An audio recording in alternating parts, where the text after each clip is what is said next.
نحمده ونصلي على رسوله الكريم اما بعد فاعوذ باللہ من الشیطان الرجیم بسم اللہ الرحمن الرحیم رب اشرح لي صدری ویسر لي امری واحلل عقدۃ من لسانی یفقهوا قولی رب زدنی علما اللہم فقہنا فی الدین۔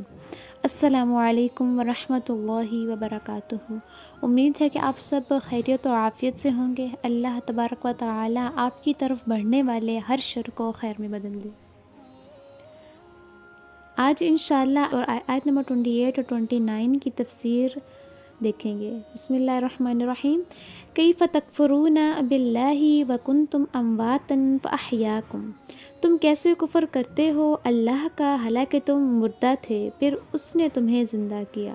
ثم یمیتکم ثم یحییکم ثم الیہ ترجعون، پھر وہ تمہیں مارے گا، پھر زندہ کرے گا، پھر تم اسی کی طرف لوٹا دیے جاؤ گے۔ اس مقام پر ایک بڑی گہری حکمت اور فلسفے کی بات بیان کی گئی ہے جو آج ہماری نگاہوں سے بالکل اوجھل ہو چکی ہے۔ وہ یہ کہ ہم دنیا میں آنے سے پہلے مردہ تھے، کنتم امواتن۔ اس کا کیا معنی ہے؟ یہ مضمون سورہ الغافر اور سورہ المؤمنین میں زیادہ وضاحت کے ساتھ آیا ہے جو سورہ البقرہ سے پہلے نازل ہو چکی تھی، لہٰذا یہاں اجمالی تذکرہ ہے۔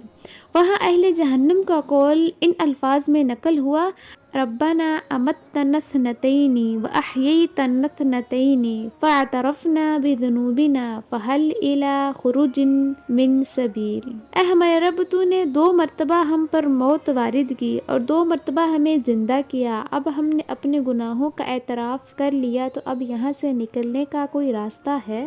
اس سے یہ حقیقت واضح ہوئی کہ انسان کی تخلیق اول عالم ارواح میں صرف روحوں کی حیثیت سے ہوئی تھی۔ حدیث میں یہ الفاظ آئے ہیں، الارواح جنود مجندۃ، یعنی ارواح جمع شدہ لشکروں کی صورت میں تھیں۔ ان ارواح سے وہ عہد لیا گیا جو عہد الست کہلاتا ہے، پھر انہیں سلا دیا گیا، گویا یہ پہلی موت تھی جو ہم گزار آئے ہیں۔ آپ جانتے ہیں کہ مردہ معدوم نہیں ہوتا بلکہ بے جان ہوتا، ایک طرح سے سویا ہوتا ہے۔ قرآن حکیم میں موت اور نیند کو باہم تشبیہ دی گئی ہے۔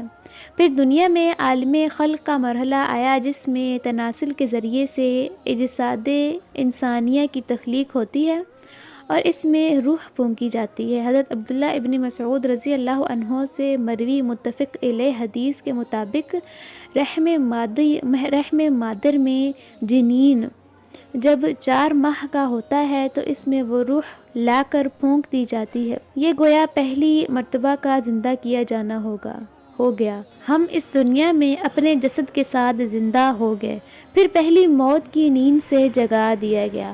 اب ہمیں جو موت آئے گی وہ ہماری دوسری موت ہوگی اور اس کے نتیجے میں ہمارا جسد وہی چلا جائے گا جہاں سے آیا تھا، یعنی کہ مٹی میں، اور ہماری روح بھی جہاں سے آئی تھی وہیں چلی جائے گی۔ یہ فلسفہ و حکمت قرآن کا بہت گہرا نکتہ ہے۔ آیت نمبر 29، هو الذی خلق لکم ما فی الارض جمیعا، وہی ہے جس نے پیدا کیا تمہارے لیے جو کچھ بھی زمین میں ہے۔ اس آیت سے خلافت کا مضمون شروع ہو رہا ہے۔ حدیث میں آتا ہے، ان الدنیا خلقت لکم وانتم خلقتم للآخرہ، یہ دنیا تمہارے لیے بنائی گئی ہے اور تم آخرت کے لیے بنائے گئے ہو۔